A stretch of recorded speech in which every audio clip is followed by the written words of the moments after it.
ओम शांति। आज 25 फरवरी 2024 के अव्यक्त बाप दादा के अव्यक्त मधुर महावाक्य सुनेंगे। ये अव्यक्त मधुर महावाक्य अव्यक्त बाप दादा ने 30 मार्च 1998 को सुनाए थे, जिसमें आज भाग्य विधाता बाप दादा अपने बच्चों के श्रेष्ठ भाग्य को देख रहे हैं कि मेरे बच्चे कितने श्रेष्ठ भाग्यवान है। दुनिया के अंदर भक्त भगवान की महिमा गाते हैं, लेकिन यहाँ स्वयं भगवान बच्चों की महिमा स्वयं गा रहे हैं। दुनिया वाले लोग कहते हैं कि हाँ, भगवान ने हमें रचा, लेकिन ये मालूम नहीं कि भगवान कैसे रचते हैं।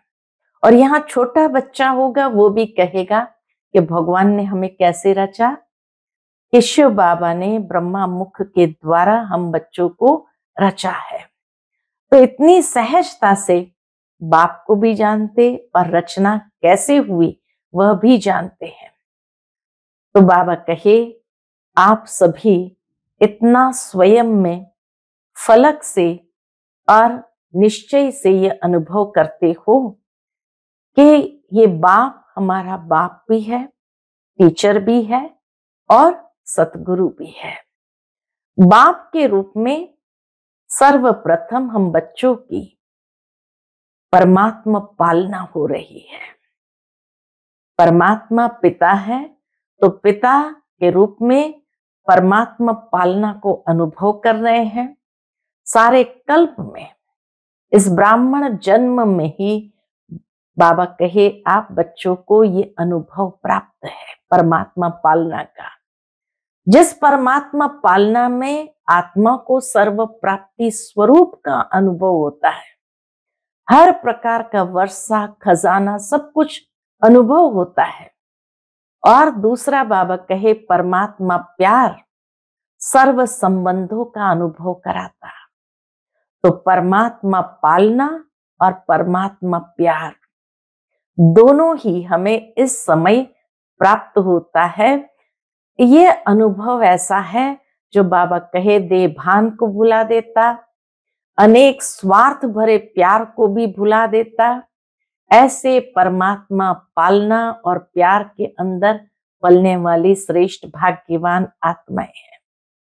दूसरा बाबा कहे, परम शिक्षक के द्वारा पढ़ाई की पालना मिल रही है, और ये भाग्य भी हम बच्चों को इसी समय मिलता है कि बाबा कहे, आप गॉडली स्टूडेंट को स्वयं भगवान शिक्षक बन करके पढ़ाने आते हैं। कभी कोई टीचर ऐसा देखा जो रोज सवेरे सवेरे दूर देश से पढ़ाने के लिए आवे? ऐसा टीचर तो है नहीं। और पढ़ाई भी कितनी सिंपल, सिर्फ आप और बाप, आत्मा और परमात्मा, इन दो शब्द में चक्र का ज्ञान कहो या ड्रामा कहो, कल्प वृक्ष कहो, सीढ़ी कहो, सारा ज्ञान समाया हुआ है। तो बाबा कहे, ये पढ़ाई भी ऐसी जो दिमाग पर कोई बोझ भी नहीं पैदा करती। दुनिया के अंदर तो पढ़ाई ऐसी है जो दिमाग के ऊपर बोझ यानी टेंशन पैदा कर देती है, लेकिन यहाँ तो बाबा और ही इस पढ़ाई के द्वारा मन बुद्धि को हल्का कर देते हैं, और इतना हल्का कर देते हैं जो सहजता से मन बुद्धि उड़ने लगती है। ऐसी ये पढ़ाई है जो सहजता से बाबा कहे हमें प्राप्त होती है, और कल्प में किसी को भी नहीं मिलती ऐसी पढ़ाई।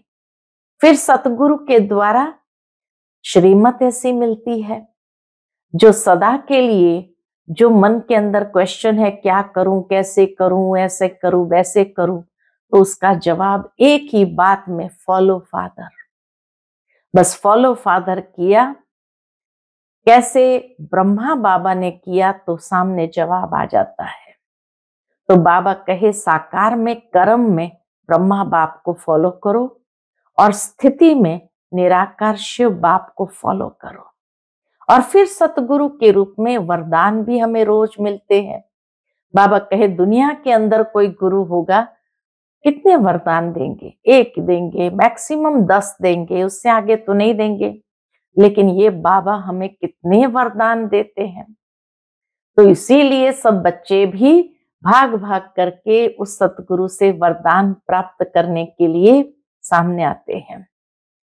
लेकिन बाबा कहे, जब बाबा कई बार सुनते हैं बच्चे मेहनत करते हैं, युद्ध करते हैं, सोल कॉन्शियस होने का प्रयत्न करते हैं, योग लगता नहीं है, लगाने की मेहनत करते हैं, तो उसका कारण बाबा ने बताया कि ये इतनी प्राप्तियां जो हुई है, उन प्राप्तियों को इमर्ज रूप में मन में रखो, बुद्धि में इमर्ज रखो, प्राप्तियों को मर्ज नहीं करो। जब प्राप्तियां मर्ज हो जाती है तो मेहनत करनी पड़ती है, लेकिन जब प्राप्तियां इमर्ज रूप में रहेंगी तो क्या होगा? तो बाबा ने कहा आपकी स्थिति अचल हो जाएगी। कितनी भी बड़े से बड़ी बातें आए, लेकिन आपको हलचल में नहीं ला सकेगी, क्योंकि आपके सामने प्राप्तियां इमर्ज रूप में है और उन सब प्राप्तियों का अनुभव है, परमात्मा पालना का, परमात्मा प्यार का, परमात्मा पढ़ाई का, परमात्मा वरदान का, ये सब बातों का अनुभव है। तो इसीलिए तो बाबा कहे आपका यादगार आबू में ही अचल घर के रूप में है। तो इसलिए इस यादगार को स्मृति में ले आओ। तो बाबा कहे अब बाबा ये देखना चाहते हैं बच्चे के सामने कितनी भी बड़े से बड़ी बातें क्यों ना आए, 100 हिमालय जैसी बातें भी क्यों ना आए, लेकिन फिर भी अचल अडोल स्थिति में रहे और सब बातों को सहजता से बिना मेहनत के पार कर दे। ऐसी बाबा बच्चों की स्थिति देखना चाहते हैं। साथ ही बाबा कहे, बाबा ने ये वर्ष विशेष मुक्त होने का वर्ष कहा है। तो बाबा अगले साल 18 जनवरी को देखेंगे कि बच्चे कितने मुक्त हुए हैं और ये सारा वर्ष मुक्ति वर्ष के रूप में कितना मनाया है। प्राप्तियां सामने होगी, इमर्ज होगी, तो क्या बनाया बाबा ने और हमें क्या मिला है, और बाबा क्यों ये देखना चाहते हैं मुक्ति के रूप में, मुक्त वर्ष के रूप में मनाते हुए, क्योंकि बाबा कहे अभी उसके बाद जीवन मुक्ति स्थिति में देखना चाहते हैं। मुक्ति के बाद ही तो जीवन मुक्त स्थिति आएगी। तो इसीलिए बाबा कहे अभी से वो संस्कार स्वयं में भरने हैं। निरंतर कर्म योगी, निरंतर सहज योगी, निरंतर मुक्त आत्मा के संस्कार अभी से अनुभव में लाओ। क्यों? क्योंकि बाबा कहे अभी समय का परिवर्तन विश्व परिवर्तक आत्माओं का इंतजार कर रही है कि कब विश्व परिवर्तक आत्माएं परिवर्तन करके तैयार हो जाए तो समय परिवर्तन करना आरंभ करे। दूसरा बाबा कहे प्रकृति भी आवाहन कर रही है प्रकृति पति आत्माओं का कि हे प्रकृति पति आत्माएं आप आओ, विजय का हार लेके वो आवाहन कर रही है। तीसरा बाबा कहे समय घंटा बजाने के लिए इंतजार कर रहा है कि मैं कब समाप्ति का घंटा बजाऊं। तो ये बाबा कहे आप अधिकारी आत्माओं का इंतजार कर रहे हैं। और चौथा, भक्त आत्माएं भी सदा याद कर रही है कि हमारे पूज्य देव आत्माएं हमारे ऊपर प्रसन्न हो, हमें मुक्ति का वरदान दे। फिर दुखी आत्माएं पुकार रही है कि हे दुख हरता सुख करता आत्माएं आओ। इसलिए बाबा कहे सब आपका आवाहन और इंतजार कर रहे हैं। इसलिए हे रहम दिल विश्व कल्याणकारी आत्माएं, अब इन्हों के इंतजार को समाप्त करो, सब रुके हुए हैं। तो बाबा कहे आप मुक्त हो जाओ तो सर्व आत्माएं, प्रकृति, भक्त, ये सब मुक्त हो जाएंगे। सबका आधार हम सब आत्माओं के ऊपर है। इसीलिए बाबा कहे आपकी ताजपोशी होनी चाहिए। तो अब हे विश्व परिवर्तक आत्माएं अपनी जिम्मेवारी की ताजपोशी मनाओ। इसीलिए बाबा कहे अब दृढ़ संकल्प करो, होना ही है। ये दृढ़ संकल्प करो, क्योंकि जहां दृढ़ता है वहां सफलता समाई हुई है। फिर बाबा ने देखा, विशेष एक खुशखबरी सुनाते हैं कि मधुबन वालों ने परिवर्तन का संकल्प लिख करके बाबा को दिया। लक्ष्य रखा है तो बाबा मुबारक देते हैं उसकी भी, और कहते हैं जो कागज पर है वो कर्म में जरूर ले आना। बाबा को भी खुशी हुई, क्योंकि मधुबन निवासी है अर्जुन है, निमित्त है, जिनको देख करके सारे देश विदेश की आत्माएं भी फॉलो करती है। तो इसलिए बाप दादा मधुबन निवासियों को एक बहुत सूक्ष्म बात समझाते हैं कि जब कोई भी कार्य दादी जी देती है, तो जब उसको हाजी करके फॉलो करते हैं तो एक्स्ट्रा मार्क्स हाजी करने का प्राप्त हो जाता है। और हर बार हाजी करके जब फॉलो कर लेते हैं तो हर बार का एक्स्ट्रा मार्क्स जमा होते होते वो हमें बहुत आगे निकाल देता है। तो इसलिए बाबा कहे हाजी करने की भी एक्स्ट्रा मार्क्स लेते जाओ।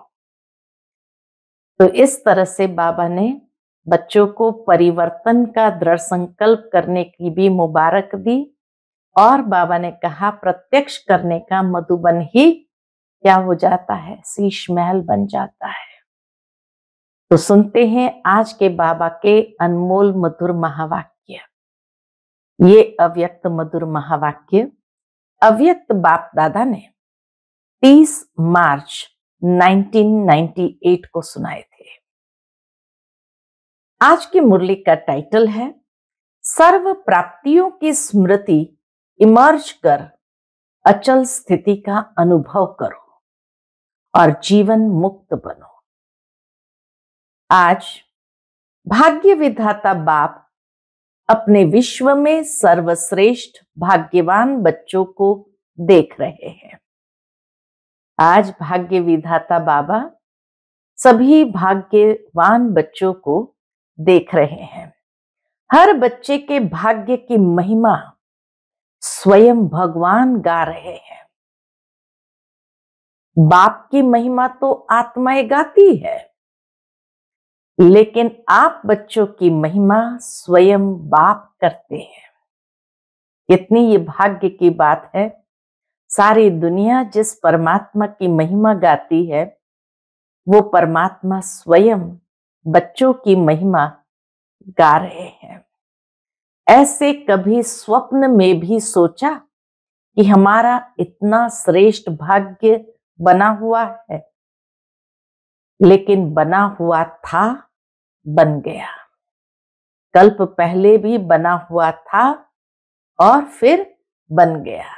ऐसे बाबा कहे कभी स्वप्न में भी नहीं सोचा था।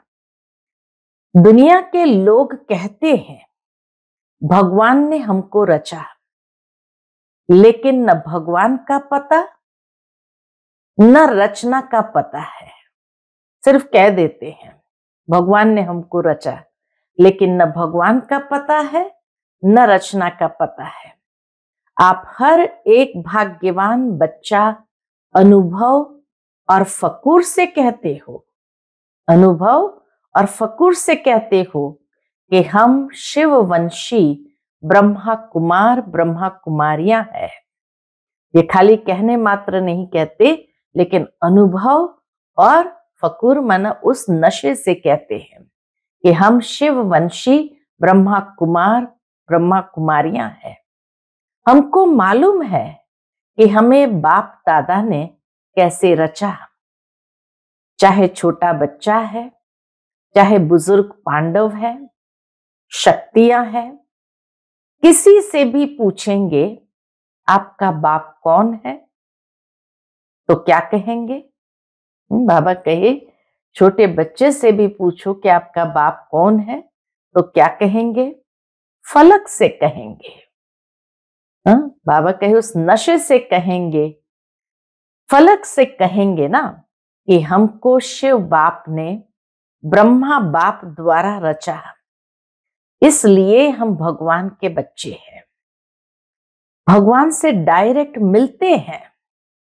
न सिर्फ परम आत्मा व भगवान हमारा बाप है, लेकिन वह बाप भी है, शिक्षक भी है और सतगुरु भी है। दुनिया के लोग सिर्फ कह देंगे कि हाँ, परमात्मा भगवान हमारा पिता है, लेकिन कैसे है वो मालूम नहीं। लेकिन बाबा कहे यहां तो आप फलक से कह देते हो कि हाँ, हम भगवान के बच्चे हैं और उससे मिलते हैं डायरेक्ट, और वह भगवान हमारा बाप है, टीचर है और सतगुरु भी है। सबको ये नशा है। तो सभी ने जोर से ताली बजाई।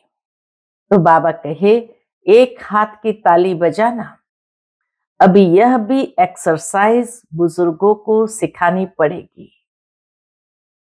फिर बाबा एकदम कहे बच्चों को खुश देख, बाप दादा भी खुशी में झूलते हैं और सदा कहते हैं वाह मेरे हर एक श्रेष्ठ भाग्यवान विशेष आत्माएं। इतनी बाबा को भी खुशी होती है अपने एक एक विशेष श्रेष्ठ भाग्यवान आत्माओं को देखकर। फिर बाबा 3 रूप से कैसे हम बच्चों के भाग्य को संवारते हैं। बाप के रूप में परमात्मा पालना का अनुभव कर रहे हो। यह परमात्मा पालना सारे कल्प में सिर्फ इस ब्राह्मण जन्म में आप बच्चों को प्राप्त होती है। ये परमात्मा पालना बाप के रूप में सिर्फ कल्प के इस अंतिम जन्म में, ब्राह्मण जन्म में बच्चों को प्राप्त होती है। जिस परमात्मा पालना में आत्मा को सर्व प्राप्ति स्वरूप का अनुभव होता है, जैसे सब कुछ प्राप्त हो गया हो। परमात्मा प्यार सर्व संबंधों का अनुभव कराता है। परमात्मा प्यार अपने देह भान को भी भुला देता, साथ साथ अनेक स्वार्थ के प्यार को भी भुला देता है। इतना श्रेष्ठ ये परमात्मा प्यार है जो स्वार्थ के प्यार को भी भुला देता, देभान को भुला देता और सर्व संबंधों का अनुभव कराता। ऐसे परमात्मा प्यार, परमात्मा पालना के अंदर पलने वाली भाग्यवान आत्माएं हो। तो सबसे पहले परमात्मा प्यार की पालना में पलने वाली हम सब श्रेष्ठ भाग्यवान आत्माएं हैं। फिर दूसरा भाग्य है शिक्षक के रूप में पढ़ाई का। तो पहला भाग्य बाप के रूप में श्रेष्ठ पालना का और परमात्मा प्यार का। दूसरा है कितना आप श्रेष्ठ आत्माओं का भाग्य है जो स्वयं बाप अपने वतन को छोड़ आप गॉडली स्टूडेंट्स को पढ़ाने आते हैं। ऐसा कोई टीचर देखा जो रोज सवेरे सवेरे दूर देश से पढ़ाने के लिए आवे? ऐसा टीचर कभी देखा? लेकिन आप बच्चों के लिए रोज बाप शिक्षक बन आपके पास पढ़ाने आते हैं। और कितना सहज पढ़ाते हैं। क्या पढ़ाते हैं? बाबा कहे 2 शब्द की तो पढ़ाई है। कौन से 2 शब्द की? आप और बाप। इन्हीं 2 शब्दों में चक्र कहो, ड्रामा कहो, कल्प वृक्ष कहो, सारी नॉलेज समाई हुई है। आत्मा और परमात्मा, इन 2 शब्द में बाबा कहे सारी पढ़ाई समाई हुई है। चाहे चक्र की कहो, ड्रामा की कहो, कल्प वृक्ष की कहो, सारी नॉलेज इसी में समाई हुई है। और पढ़ाई में तो बाबा कहे कितना दिमाग पर बोझा पड़ता है, और बाप की पढ़ाई से दिमाग हल्का बन जाता है। हल्के की निशानी है ऊंचा उड़ना। इतना दिमाग इस पढ़ाई से हल्का हो जाता जो बाबा कहे सहजता से ऊंचा उड़ सकते हैं। हल्की चीज स्वतः ही ऊंची होती है। तो इस पढ़ाई से मन बुद्धि उड़ती कला का अनुभव करती है। तो दिमाग हल्का हुआ ना, तीनों लोकों की नॉलेज मिल जाती है। तो ऐसी पढ़ाई सारे कल्प में कोई ने पढ़ी है? बाबा कहे ऐसी पढ़ाई सारे कल्प में किसी ने पढ़ी है? जिस पढ़ाई से मन बुद्धि हल्की हो जाए और एकदम ऊंचा उड़ने लगे। कोई पढ़ाने वाला ऐसा मिला तो भाग्य है ना। तो ये भी एक भाग्य है। पहला भाग्य परमात्मा पालना, परमात्मा प्यार का भाग्य। दूसरा भाग्य पढ़ाई का भाग्य, जो परम शिक्षक द्वारा हमें प्राप्त होता है। और इतनी सहज पढ़ाई जो मन बुद्धि एकदम हल्का हो जाए और उड़ती कला में आगे जाने लगे। फिर तीसरा है सतगुरु द्वारा श्रीमत ऐसी मिलती है जो सदा के लिए क्या करूं, कैसे चलूं, ऐसे करूं या नहीं करूं, क्या होगा, ये सब क्वेश्चन समाप्त हो जाते हैं। क्या करूं, कैसे करूं, ऐसे करूं या वैसे करूं, इन सब क्वेश्चन का एक शब्द में जवाब है फॉलो फादर। बस बाबा ने क्या किया, अगर ये स्मृति में आ जाए कि ऐसी परिस्थिति में ब्रह्मा बाबा ने क्या किया होगा, तो एकदम उत्तर मिल जाता है। तो प्रश्न सारे समाप्त हो जाते। क्या करूं, कैसे करूं, ऐसे करूं, वैसे करूं। बाबा कहे एक ही जवाब, फॉलो फादर। साकार कर्म में ब्रह्मा बाप को फॉलो करो और निराकार स्थिति में, अशरीरी बनने में शिव बाप को फॉलो करो। साकार कर्म में ब्रह्मा बाप को फॉलो करो कि कैसे ब्रह्मा बाबा ने हर कर्म किया। और जहां स्थिति बनानी है तो निराकारी स्थिति में, अशरीरी बनने में शिव बाप को फॉलो करो। दोनों बाप और दादा को फॉलो करना अर्थात क्वेश्चन मार्क समाप्त होना व श्रीमत पर चलना। सारे क्वेश्चन समाप्त हो जाते और श्रीमत पर सहजता से चल सकते हैं। ये मुश्किल है? पूछते बाबा। पूछने की आवश्यकता पड़ती है क्या? कॉपी करना है, अपना दिमाग नहीं चलाना है, बस कॉपी कर लेना है। बाप समान बनना अर्थात फॉलो फादर करना मुश्किल है या सहज है? पूछते बाबा, क्या ये मुश्किल है या सहज है? सहज है ना। फिर बाबा ने कहा 30 साल वाले हाथ उठाओ। जो 30 साल से ज्ञान में चल रहे हैं और वो बच्चे बाबा के सामने बैठे हैं, वो हाथ उठाओ। अच्छा, 30 साल में मुश्किल लगा या सहज लगा? पूछते बाबा। अभी देखो 30 साल वालों को भी सहज लगा, तो आप जो पीछे पीछे आए उन्हों के लिए मुश्किल है या सहज है? सहज है ना। तो बाबा ने उस समय देखा कि गर्मी के कारण, मार्च महीना शुरू हो गया था, गर्मी आरंभ हो गई थी, तो गर्मी के कारण सभी के हाथों में रंग बेरंगी पंखे हैं और हिला रहे हैं। तो बाबा कहे अच्छा है, पंखों की रिमझिम भी अच्छी लग रही है, पंखों की रिमझिम भी अच्छी लग रही है, सीन अच्छी है, नवीनता होनी चाहिए ना। तो इस ग्रुप की यह भी नवीनता है, यह भी टीवी में आ गया। अच्छा है। हर बात को बाबा अप्रिशिएट ही करते हैं। कभी ये नहीं सोचते कि बच्चे पंखे हिला रहे हैं, गर्मी लग रही है, पता नहीं मेरी बातें सुनते हैं नहीं सुनते हैं। बाबा उसको भी देख कर कहते हैं अच्छा है, सभी भाग भाग कर पहुंच गए हैं बाप दादा भी स्नेह की मुबारक देते हैं। देखो, और जो भी हद के गुरु होते हैं कितने वरदान देते हैं, 1 या 10 ज्यादा नहीं देते हैं, लेकिन आपको सतगुरु द्वारा रोज वरदान मिलता है। एक तो श्रीमत मिलती है, दूसरा वरदान मिलता है रोज। ऐसा गुरु कब देखा? नहीं देखा ना।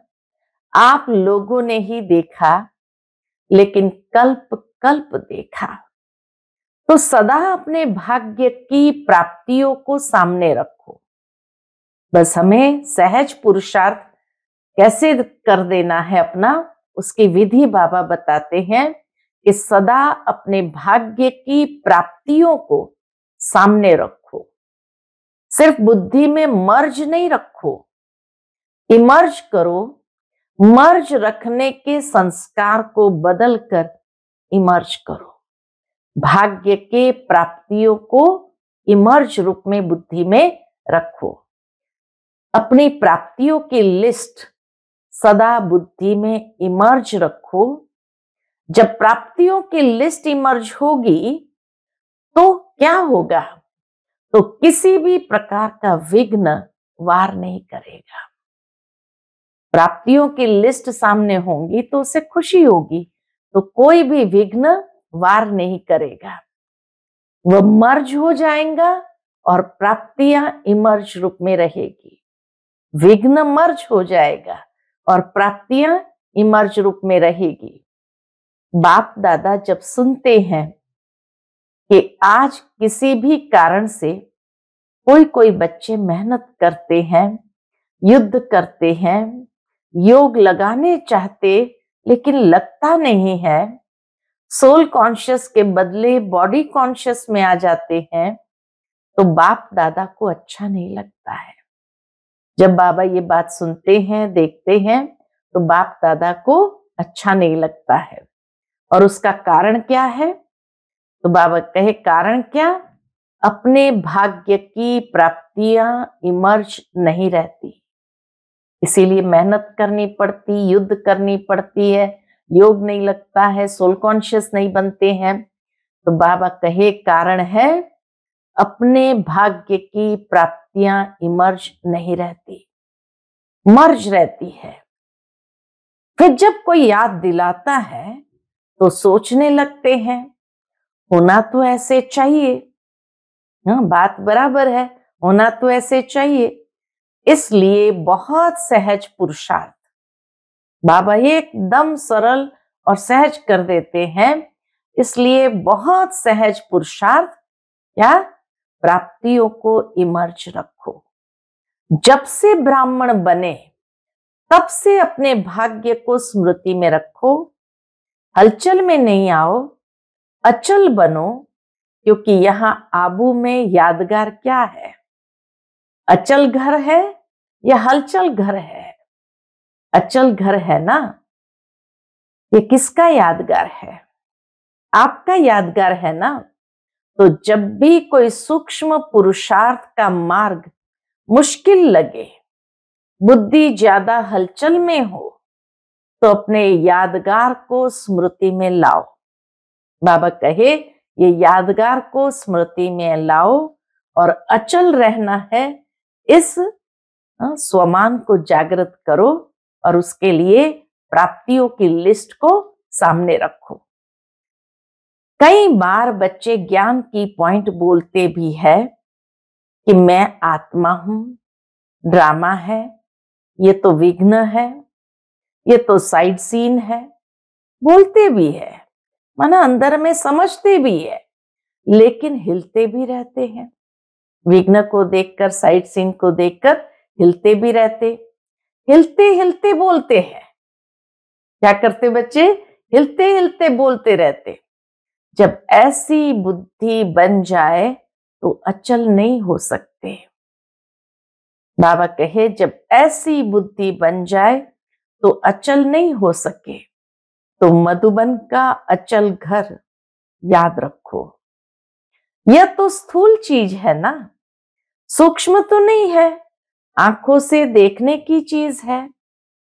मेरा यादगार अचल घर है, हलचल घर नहीं है, क्योंकि बाप दादा इस वर्ष को सर्व बच्चों के प्रति मुक्ति वर्ष मनाना चाहते हैं। ऐसा नहीं हो हाथ उठवाए तो कोई का उठे कोई का नहीं उठे, नहीं, सभी खुशी खुशी से हाथ की ताली बजावे।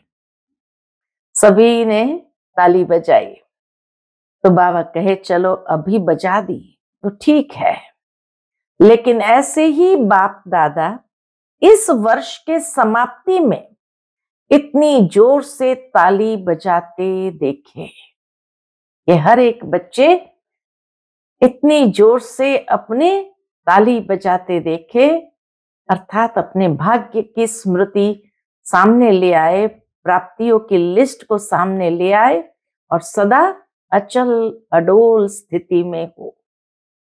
अभी तो बजाई अच्छा है, लेकिन तब भी बजाना। बजाएंगे? देखो हाथ की ताली बजा के तो खुश कर दिया बच्चों ने, हाथ की ताली बजा के तो बाप दादा को खुश कर दिया, लेकिन बाप दादा नए वर्ष में जो अपना 18 जनवरी विशेष ब्रह्मा बाप के शरीर से मुक्त होने का दिन है, तो 18 जनवरी में बाप दादा फिर हाथ उठवाएंगे कि मुक्ति वर्ष मनाया या सिर्फ सोचा। बाबा कहे, बाबा पूछेंगे, हाथ उठवाएंगे कि मुक्ति वर्ष मनाया या सिर्फ सोचा। मनाना है, सोचते तो नहीं रह गए, स्वरूप में लाया, बस सोचते सोचते लास्ट में भी सोचते रहेंगे। ये रिजल्ट बाप दादा देखने चाहते हैं। दिखाएंगे? पूछते बाबा, दिखाएंगे? अच्छा, याद रहेगा ना? प्राप्तियों को सामने रखो, बाप की याद के साथ बाप ने जो दिया वह भी इमर्ज करो। बाबा को याद करो और बाबा ने जो दिया उन प्राप्तियों को भी इमर्ज करो। क्या बनाया और क्या मिला? बाप दादा इस वर्ष के बाद क्या देखना चाहते हैं? तो बाबा कहे, बाप दादा इस वर्ष के बाद हर बच्चे को जीवन मुक्त स्थिति में देखेंगे। भविष्य में जीवन मुक्त होंगे, लेकिन संस्कार जीवन मुक्त के अभी से ही इमर्ज करने हैं। और निरंतर कर्मयोगी, निरंतर सहज योगी, निरंतर मुक्त आत्मा के संस्कार अभी से अनुभव में लाओ। क्यों बाबा ने कहा निरंतर कर्म योगी, निरंतर सहज योगी, निरंतर मुक्त आत्मा के संस्कार अभी से कर्म में लाओ, अनुभव में लाओ। क्यों? बाप दादा ने पहले भी इशारा दिया है कि समय का परिवर्तन आप विश्व परिवर्तक आत्माओं के लिए इंतजार कर रहा है। समय इंतजार कर रहा है कि कब विश्व परिवर्तक आत्माएं स्वयं परिवर्तन हो जाए तो समय का परिवर्तन भी अपने आप होने लगे। दूसरा, बाबा कहे प्रकृति, आप प्रकृति पति आत्माओं का विजय का हार लेके आवाहन कर रही है। तो समय का परिवर्तन विश्व परिवर्तक आत्माओं के लिए इंतजार कर रहा है। प्रकृति आप प्रकृति पति आत्माओं का विजय का हार लेकर आवाहन कर रही। समय विजय का घंटा बजाने के लिए आप भविष्य राज्य अधिकारी आत्माओं को देख रहे हैं कि कब घंटा बजाए। तो समय घंटा बजाने के लिए भी इंतजार कर रहा है। और चौथे, भक्त आत्माएं। तो एक तो समय का परिवर्तन विश्व परिवर्तक आत्माओं का इंतजार कर रहे हैं। दूसरा, प्रकृति पति आत्माओं का आवाहन कर रही है विजयी माला का हार लेकर के। तीसरा, बाबा कहे समय विजय का घंटा बजाने के लिए भविष्य राज्य अधिकारी आत्माओं को देख रही है कि कब घंटा बजाए। और चौथा, भक्त आत्माएं वह दिन सदा याद कर रही है कि कब हमारे पूज्य देव आत्माएं हमारे ऊपर प्रसन्न हो हमें मुक्ति का वरदान देंगी। दुखी आत्माएं पुकार रही है, भक्त आत्मा भी इंतजार कर रही है कि कब हमें मुक्ति का वरदान मिलेगा। फिर दुखी आत्माएं पुकार रही है कि कब दुख हरता सुख करता आत्माएं प्रत्यक्ष होगी। इसलिए ये सब आपके लिए इंतजार व आवाहन कर रहे हैं। इसलिए क्या कहे बाबा, इसलिए हे रहम दिल विश्व कल्याणकारी आत्माएं, अभी इन्हों के इंतजार को समाप्त करो। हे रहम दिल विश्व कल्याणकारी आत्माएं, अभी इन्हों के इंतजार को समाप्त करो। आपके लिए सब रुके हैं, आप सब मुक्त हो जाओ तो सर्व आत्माएं प्रकृति भक्त मुक्त हो जाए। हमारे ऊपर ही सबका आधार है, तो इसीलिए बाबा कहे उसके लिए एक ही कार्य करना है, स्वयं मुक्त हो जाओ तो सर्व आत्माएं प्रकृति भगत दुखी आत्माएं सब मुक्त हो जाएंगे।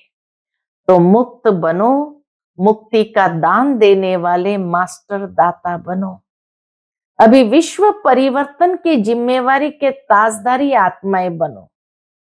जिम्मेवार हो ना, बाप के साथ मददगार हो।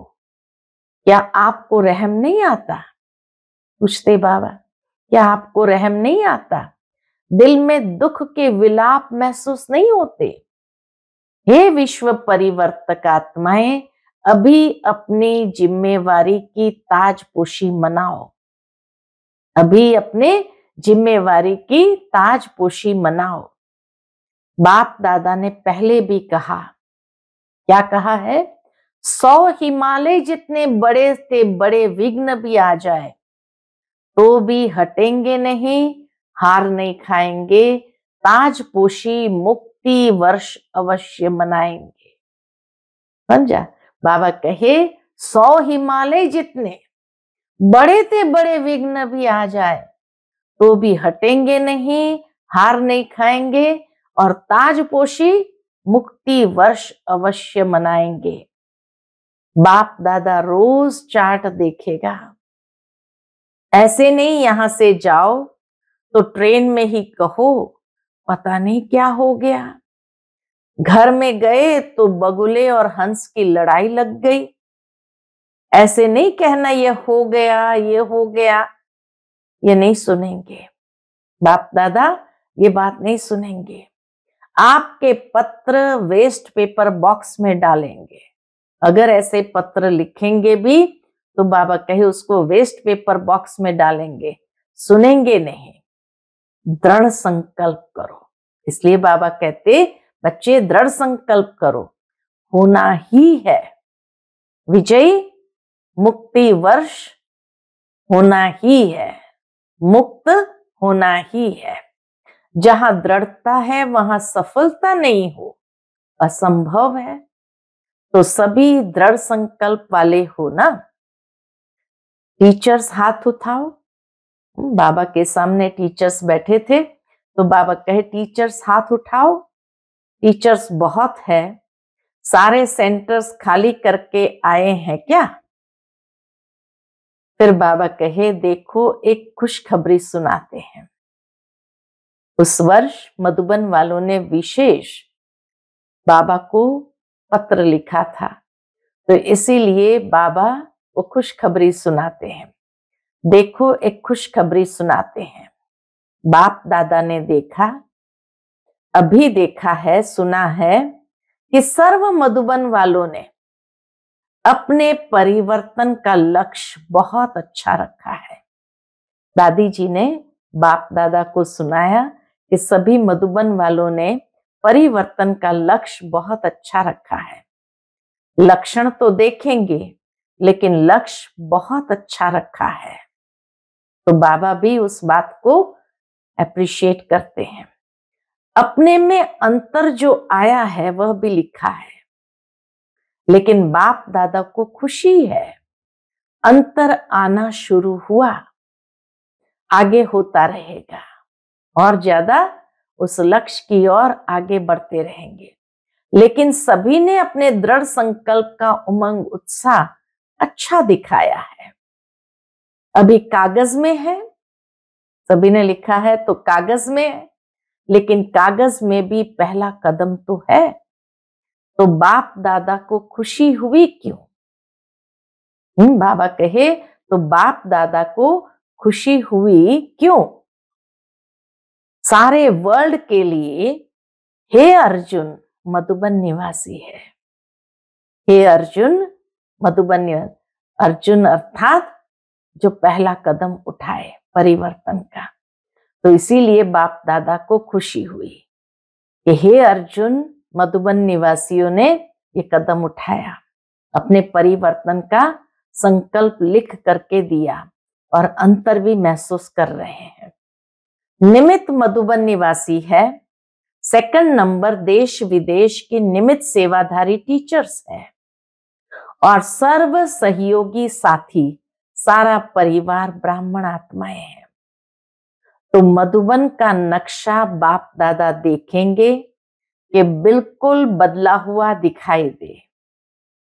मधुबन वाले तो कम आए होंगे, क्योंकि हॉल सारा भरा हुआ था और सभी सेवा में भी थे। तो बाबा कहे मधुबन वाले तो कम आए होंगे, कईयों ने तो लिखा ही नहीं है। मधुबन वालों में भी कईयों ने तो लिखा ही नहीं है। आगे बैठने वालों ने कम लिखा है, बहुत बिजी रहे हैं। बाबा पूछते उनको, बहुत बिजी रहे हैं।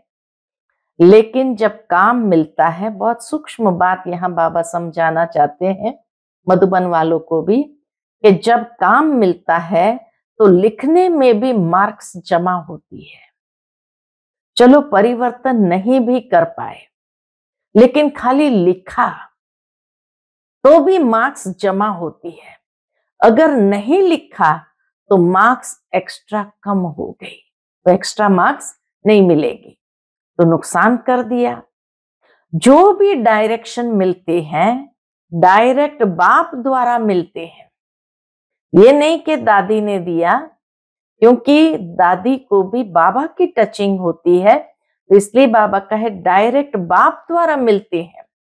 चाहे निमित्त आत्माएं दादियों द्वारा मिलते हैं, उसको रिगार्ड देना अति आवश्यक है।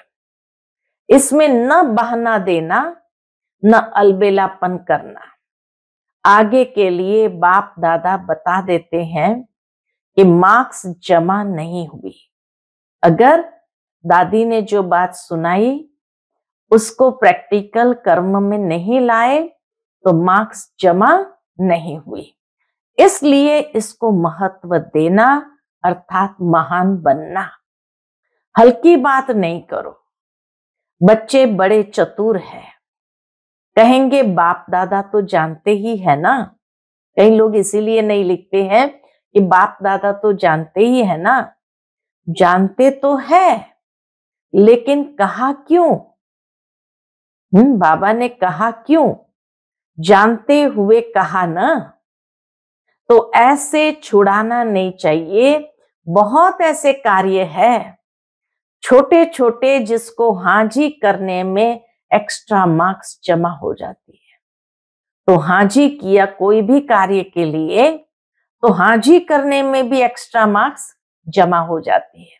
ये सूक्ष्म गति बाबा ने बताई। और ऐसी हाजी करने वाली बात को भी जो एक्स्ट्रा मार्क्स जमा हुआ, तो बाबा कहे कई ऐसे स्टूडेंट्स हैं जो किसी भी पास्ट के संस्कार के वश बहुत अच्छे उमंग उत्साह में बढ़ते हैं, लेकिन कोई ना कोई सुनहरी धागा, बहुत महीन धागा उनको आगे बढ़ने नहीं देता है।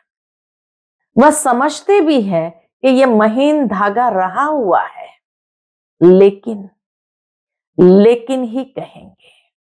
बाबा कहे लेकिन ही कहेंगे। लेकिन ऐसे भी पुरुषार्थी है जो छोटी छोटी कॉमन बातों में हाजी करने में मार्क्स ले लेते हैं।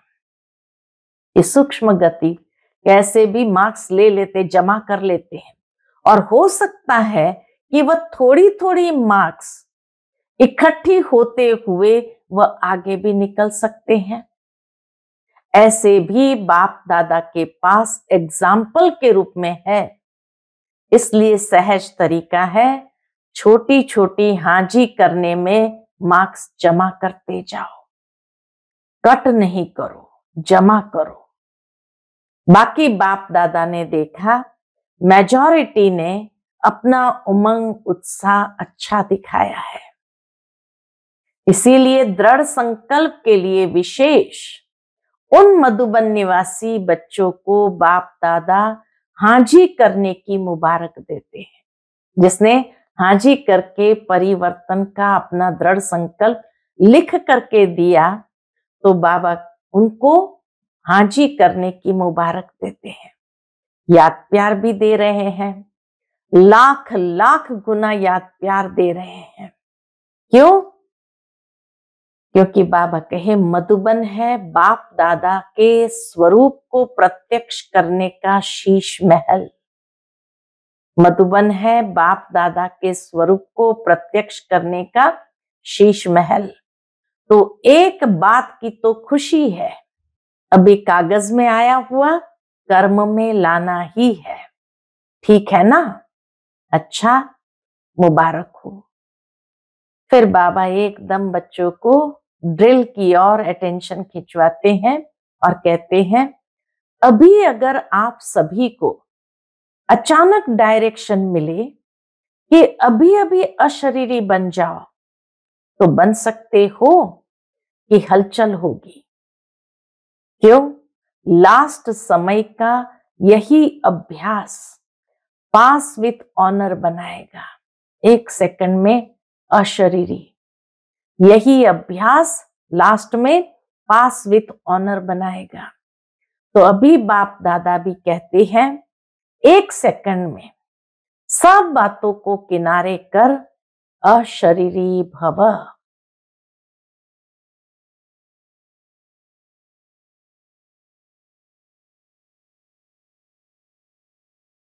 अच्छा, चारों ओर के अति श्रेष्ठ भाग्यवान परमात्मा पालना के अधिकारी आत्माएं, परमात्मा पढ़ाई के अधिकारी, परमात्मा सतगुरु के वरदान के अधिकारी, सदा दृढ़ता द्वारा सफलता के अधिकारी, सदा अखंड योगी, अचल योगी, सदा विश्व परिवर्तन की जिम्मेवारी के ताजधारी, सदा सर्व प्राप्तियों को इमर्ज रूप में अनुभव करने वाले ऐसे विशेष आत्माओं को बाप दादा का याद प्यार और नमस्ते। अभी मुक्त वर्ष में नंबर 1 मधुबन निवासी, ठीक है? बाबा पूछते, अभी मुक्त वर्ष में नंबर 1 मधुबन निवासी, ठीक है? हो सकता है या मुश्किल है? तो सभी ने हाँ जी कहा। फिर तो बाप दादा मधुबन वालों को भी गोल्डन बैज देगा। मधुबन वालों को बैज देना है और सभी को दिया है। मधुबन वालों को मुक्त वर्ष की प्राइज देंगे, अच्छा बैज देंगे आपको। अच्छा, हम सभी रूहानी बच्चों की रूहानी माता पिता बाप दादा को याद प्यार, गुड मॉर्निंग और नमस्ते। नमस्ते, शुक्रिया बाबा, शुक्रिया। आज का बाप दादा का मधुर वरदान हम बच्चों के प्रति है, ब्राह्मण जीवन में एक बाप को अपना संसार बनाने वाले स्वतः और सहज योगी भव। ब्राह्मण जीवन में एक बाप को अपना संसार बनाने वाले स्वतः और सहज योगी भव। ब्राह्मण जीवन में सभी बच्चों का वायदा है, एक बाप दूसरा न कोई। जब संसार ही बाप है, दूसरा कोई है ही नहीं, तो स्वतः और सहज योगी स्थिति सदा रहेगी। अगर दूसरा कोई है तो मेहनत करनी पड़ती है। यहाँ बुद्धि न जाए वहां जाए, लेकिन एक बाप ही सब कुछ है तो बुद्धि कहाँ जा नहीं सकती। एक बाप ही सब कुछ है तो बुद्धि कहाँ जा नहीं सकती। ऐसे सहज योगी सहज स्वराज्य अधिकारी बन जाते हैं। उनके चेहरे पर रूहानियत की चमक एक रस एक जैसी रहती है। आज का स्लोगन है, बाप समान अव्यक्त व विदेही बनना यही अव्यक्त पालना का प्रत्यक्ष सबूत है। बाप समान अव्यक्त व विदेही बनना यही अव्यक्त पालना का प्रत्यक्ष सबूत है। अच्छा, ओम शांति।